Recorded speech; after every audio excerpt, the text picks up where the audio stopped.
자, 안녕하세요.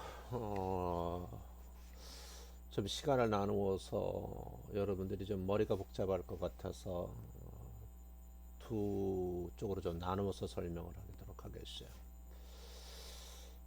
여러분들이 이제 그 글 쓰는 데 좀 도움이 되라고 제가 자료를 가지고 좀 강의를 할게요. 일단 뇌구조를 보시자고. 뇌구조와 신경 전달 물질과의 관계죠. 일단 여러분들이 이제 크게 보면 뇌를 보면 대뇌, 소뇌, 간뇌, 연수 있어요. 일단 큰 틀에서 이해를 하시자고요.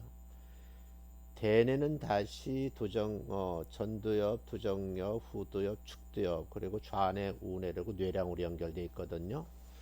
그러면 대뇌에서 하는 일이 뭔가? 그럼 기억을 하고 생각을 하고 판단을 하는 것이죠.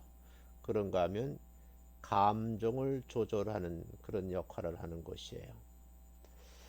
자, 시계 방향으로 손해에 가서 몸의 운동을 조절하고 균형을 유지를 하죠. 그 다음에 연수는 소화기계, 순환, 호흡을 조절하고 반사 운동에 관여를 하게 됩니다. 만약에 이쪽에 손에 그 연수에 치매가 온다, 그 뇌세포가 파괴된다, 그러면 이제 굉장히 치명적이겠죠. 그 다음 뇌 안쪽에 간뇌라고 있어요. 여기에서 이제 체온, 혈압, 혈당 등을 조절하고 수면에도 관여하는 것으로 이렇게 알려져 있습니다. 기본적인 거예요. 그러면 이제 그 대뇌 전두엽에서 하는 일이 뭔가 반복할 거예요. 전두엽은 이마죠. 어, 앞쪽에 존재하는 가장 넓은 부위로 여기서는 계획을 세우고 어떤 의사를 결정하고 논리적 사고를 하는 그런 이제 역할을 하는 곳입니다. 만약에 이 전두엽 쪽이 손상 또는 파손이 되었을 때 어떻게 되겠는가? 계획을 세우는 일은 복잡한 일들을 할 수가 없죠. 그래서 복잡한 사고가 불가능해지고 창조적인 활동이 일어나지 않는 참 불행한 일이 생기는 거죠. 여기서 아주 중요한 말을 또 하겠는데, 이 전두엽에서는 1차적 본능적 정서로부터 2차적 정서가 만들어지는 것이다. 그래서 이 전두엽이 성장기 때 활성화되지 않으면 정서 부족이 오는 거죠. 결핍 상태가 되는 거예요. 그래서 우리가 1차적 본능적 정서가 공포, 분노, 쾌락이라고 한다고 하면 기쁨, 슬픔, 동정심의 정서가 일단 어떻게 돼요? 전두엽에서 일어나는 고차원적인 정서가 발생하는 것이다. 그래서 인간 이외의 영장류는 1차적인 정서는 있는데 고차원적인 감정은 없다. 뭐 없다고 말할 수 미비하다 그렇게 얘기를 해요. 그러면 여러분들이 1차적 정서가 어떤 것들이 있고 이 본능 정서로서 2차적 정서가 어떻게 만들어지는지 이것도 아는 것이 굉장히 중요해요. 우리가 심리학을 과학이라 그러잖아요. 그러면 우리가 이제 사회복지에도 과학적 접근을 해야 되는데 너무 무지하면 우리가 그 도울 수 있는 클라이언트의 삶의 질을 어떻게 해요? 방치, 유기 또는 이제 퇴보시키는 역할을 하는 거예요. 우리가 많이 배워서 어떤 역할을 해야 되거든요. 한동대 김영길 총장 배워서 남 주는 역할을 해야 되는 거예요. 자, 이 부분을 좀 써주고 그다음에 이제 여기서 이런 이제 마오라고 하는 이제 요 MAOA 요걸 좀 이제 보셔야 되는데 왜 갑자기 이 얘기를 하느냐? 폭력 유전자라는 거거든요. 일단 공공장소 폭행 사건, 묻지마 살인 사건 등의 사회적 물의를 일으키고 있죠. 인간의 폭력성이 어디서 비롯됐을까 하고 궁금해서 연구를 하는 분들이 많이 있었어요. 근데 그러면 이 폭력성은 타고나는 것일까? 태생부터 있는 것일까? 연구 결과 이게 사실이라는 것이 밝혀진 거예요. 그런 폭력적 행동과 직접적 연관이 된 유전자가 있을 것이다. 그걸 이제 알아낸 거죠. 이런 민감한 주제가 유전자 검사와 우생하게 된 논란을 이제 불러일으키죠. 여러분들이 이제 이 부분을 이제 박사과정 공부하니까 이제부터 여러분들이 폭력 유전자 세계 좀 한번 관심을 갖고 연구를 한번 해보시자고요. 그렇다고 하면 폭력 유전자라는 건 유전된다는 것일까? 1980년대 말 네덜란드의 유전학자 한 브루너 박사가 연구를 했어요. 그래서 천성대 교육 논쟁에 새로운 불씨를 당겼는데, 한 브루너는 몇 세대 동안 극단적인 공격성을 보인 한 집안의 남자들에게 다양한 검사를 해본 거예요. 논문 쓸 때 이렇게 검증하잖아요. 이 집안의 남자들에게도 희귀한 유전적 장애가 있다는 것을 알게 된 거죠. 그러면 이 마오로 알려진 유전자가 거의 활동을 하지 않는다는 것이었어요. 그래서 이 교수님은 이 유전자가 인간의 분노를 다스리는 데 중요한 역할을 한다는 것을 알게 된 거예요. 그러면 이 유전자가 분노를 잘 다스리는 사람이 되면 공격성이 줄어들 것이고, 이 유전자 활성화가 안 되면요, 공격성이 높아지는 거죠. 그래서 인간은 외부로부터 공격을 받으면 체내에서 스트레스를 받으니까 아드레날린이 분비되는 거예요. 제가 신경전달부를 얘기했잖아요. 그러나 뇌로 흘러들어서 인간의 감정을 좌우하는 화학물질이 아드레날린 말고 또 있는 거예요. 이제 이해되시나요? 자, 넘어가 봅시다. 그 중에 하나가 세로토닌이에요. 그러니까 세로토닌은 우리의 기분을 좋게 하는 물질인 거죠. 일부 과학자들은 이것이 제대로 분해되지 않으면 오히려 기분이 나빠진다고 생각하는 분들도 있어요. 자, 그래서 뭐 예를 들면 이런 거예요. 제가 이제 실제 본 사실인데, 제가 이제 부천시에 사니까 부천시에는 아주 종합 그 운동장이 있거든요. 근데 이제 거기에 이제 몇몇 분 지인들하고 봄철이 돼서 진달래 동산에 구경을 간 거예요. 그러니까 요즘 봄 같은 대부분 가로수길 탁 뭐겠어요. 벚꽃이 피어 있잖아요. 그 벚꽃을 지나서 산길을 따라가면 그 종합 운동장 옆에 우측으로 진달래 동산이 쫙 있는 거예요. 참 아름다워요. 근데 그곳에 제가 이렇게 서서 다른 분들을 기다리고 있는데, 어떤 한 분이 오시더니 스마트폰을 이렇게 쳐다보다가 벚꽃나무에 부딪힌 거예요. 근데 그분이 하는 말이 험한 이제 말을 하면서, 어떤 님이 여다가 벚꽃나무를 심어놔가지고 내가 너무 속상하다는 중얼중얼 그러면서 자기 이제 부딪힌 곳을 만지면서 지나가더라고요. 그때 뭐겠어요? 속상하니까 아드레날린이라는 신경전달 물질이 막 뇌 속에서 일어나는 거예요. 또 한 분은요, 스마트폰을 딱 들고서는요, 벚꽃 그 길가의 대로에 벚꽃나무 확 잡혀서 그걸 찍으면서 감탄을 하는 거예요. 야, 어떻게 우리 부천시장님 참 좋으신 분이다, 이렇게 아름답게 갖거나 칭찬하는 거죠. 그때 그분에는요, 세로토닌이 발생되는 거예요. 이 무슨 말인지 이해가시나요? 그러니까 우리의 그 감정 폭발을 가지고 감정을 자제하고 흥분시키는 우리 뇌에는 수많은 이제 그 유전자를 역할을 하는 뇌세포를 자극하는 뭔가가 있다는 거지. 근데 그걸 우리 신경 전달 물질이라고 그러는 거예요. 그러니까 여러분 이제 과제를 하면서 한번 더 깊이 생각을 해보세요. 도움이 됐을지 모르겠어요. 자, 근데 그 중에 하나가 세로토닌인데, 세로토닌은 우리를 기분 좋게 하는 물질이지만 폭발적으로 증가하고 있어요. 분해가 되지 않는 서구 남성 3명 중 한 명은요, 이 유전자의 기능이 약하거나 길이가 작다는 연구 결과가 발표됐어요. 그리고 이 같은 유전자는 그런 물질인 거예요. 장애와 그래서 브루너 박사는 제 이제 기능을 폭력적 못하는 행동의 마오 영향성은 유전자는 남성에게만 해당 수치를 부분 여성에게는 제어할 일어나지 수가 않는다는 것도 없어서 알게 됐죠. 이와 같은 감정의 폭발을 가져온다는 이론을 제시한 마오 거예요. 유전자가 발견되는 X 짧고 기능이 염색체는요, 약한 마오 유전자를 바로 남자가 폭력 하나, 유전자다 여자는 이렇게 두 본 개를 거죠. 갖고 있죠. 그래서 여성의 자, 두 여러분들이 이제 번째 이렇게 X 염색체가 유전자 돌연변이 대응하는 것으로 이렇게 이제 알려져 있습니다. 그다음 이제 이중 격투기처럼 잔인한 스포츠라면요, 폭력 유전자 보유자가 많이 나와야 할 것이라 생각하기 쉬워요.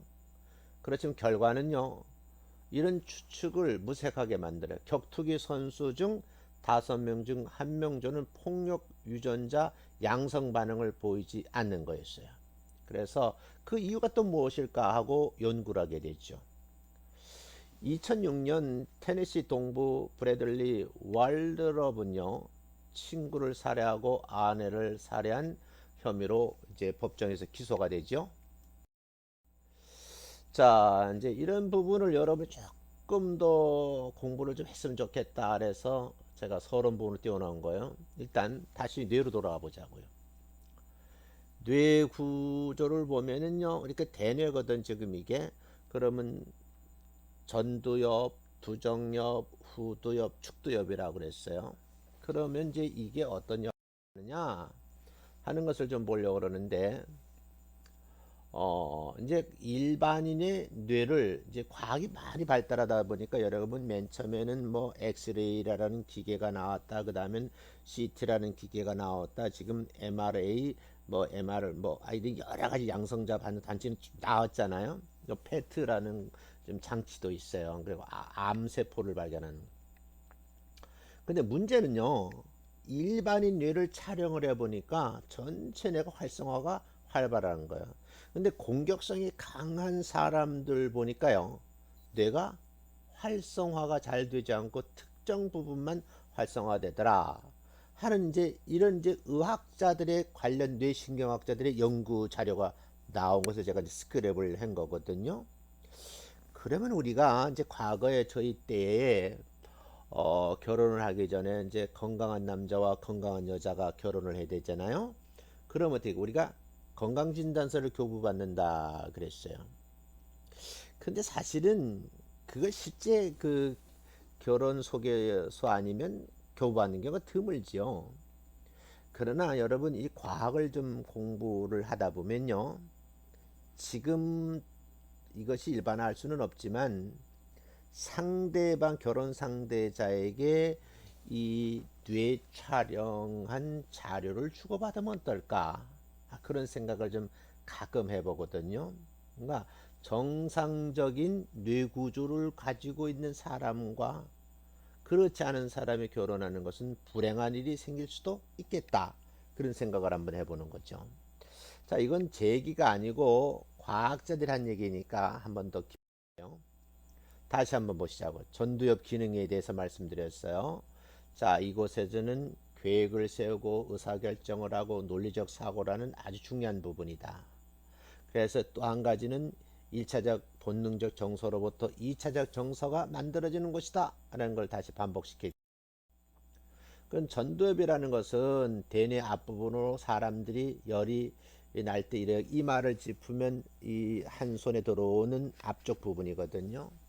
여기 인식 기능, 언어 중추 역할을 한다.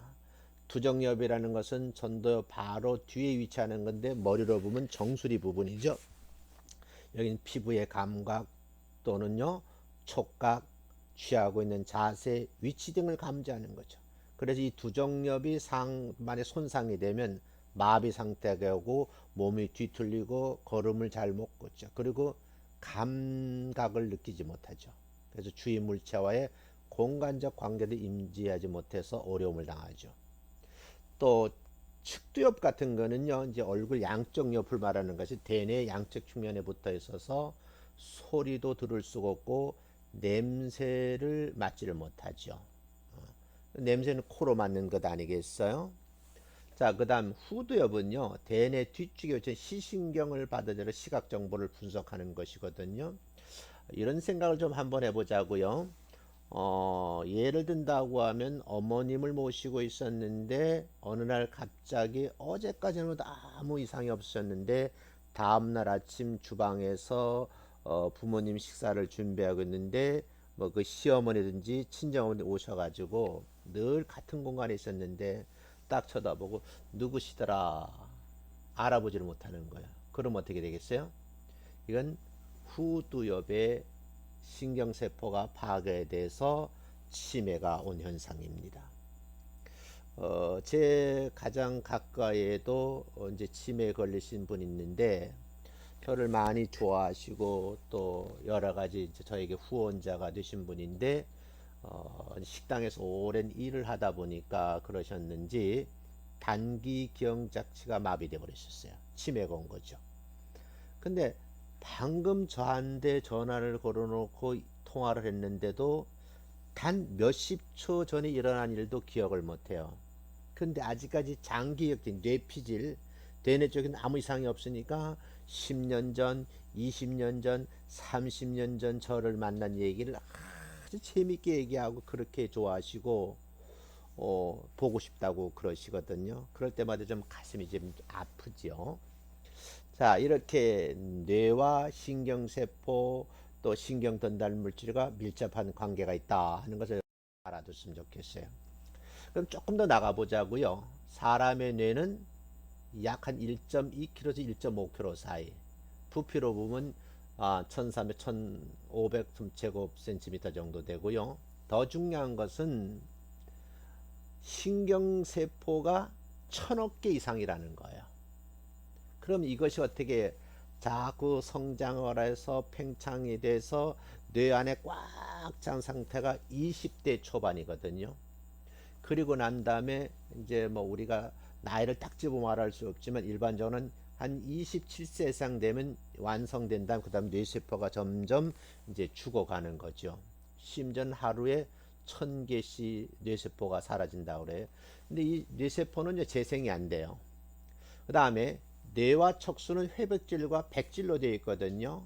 그래서 뇌의 회백질은 백질의 바깥쪽에 놓여 있어요. 이따 그림을 보여드릴게요. 다음에 젤라틴과 같은 물질로 되어 있는 뇌는요. 두개골 이외에도 뇌 척수막이라고 불리는 3개골의 질긴 보호막으로 둘러싸여 있는 거예요. 왜 중요하니까. 그리고 이 뇌막 아예 공간에는요. 뇌 내부의 공간, 뇌 척수액으로 채워져 있는 거죠. 거기서 이제 신경세포들 간에 신경 전달 물질이 나와 서로 교신을 하고 정보를 교환하는 거예요. 그럼 뇌물질 대사가 활발하게 일어나는 거겠죠? 그 다음 아주 중요한 거. 심장에서 나오는 혈액의 15%를 어디에서요? 뇌로 공급해 주는 거예요. 그래서 뇌로 올라가는 이 동맥이 굉장히 중요한 거예요. 그래서 여러분들은 이제 좀 시간 있으면 뇌를 머리를 자꾸 마사지 해주고 목 뒤쪽으로 자꾸 안마를 해주고 그래야 되는 거예요. 그러면 산소를 만약에 공급받지 못하게 될까요? 혈액의 15%가 가는데 그 15%의 혈액 속에는 산소도 공급되고 영양분도 공급되는 거예요. 그런데 우리가 음식을 먹게 되면 음식이 분해가 된 각종 영양분으로 이제 나누어지잖아. 그럼 그 중에 포도당의 75%를 쓰는 곳이 뇌라는 거죠. 그래서 여러분이 가끔 병원에 입구에서 앰뷸런스가 들어오면 어떻게 돼요? 긴급하게 의료진들이 움직이게 되고 바로 뭐요? 링게를 꽂게 되고 링게 옆에 포도당을 꼽아 놓잖아요. 왜요? 뇌가 쓰고 있기 때문에 포도당의 75%를 쓰고 있는 거. 만약에 포도당이 들어오면 뇌 기능이 마비가 되는 거죠. 혈액이 공급된 산소가 안 들어 그러면 이제 무산소 상태가 되는 거죠. 그 여러분들이 우리가 뇌를 많이 쓰게 되면 머리를 많이 쓰게 되면 어떻게 뇌가 활동을 많이 돼 뇌가 열을 받잖아요. 따끈따끈해지잖아요. 그죠? 자, 여기까지 하고 전도균 얘기하고요. 한번 구조로 보자고요. 그래서 대뇌, 간뇌, 중뇌, 소뇌, 연수예요. 그런데 여기서 보면 전두엽 부분에서는 뭐요? 말하기 또는 성품이 간장되는 것이죠. 두정엽에서는 운동, 피부 감각이 연결되어 있죠. 후두엽이 뭐겠어요? 시각과 관련돼 있고, 측두엽이 뭐예요?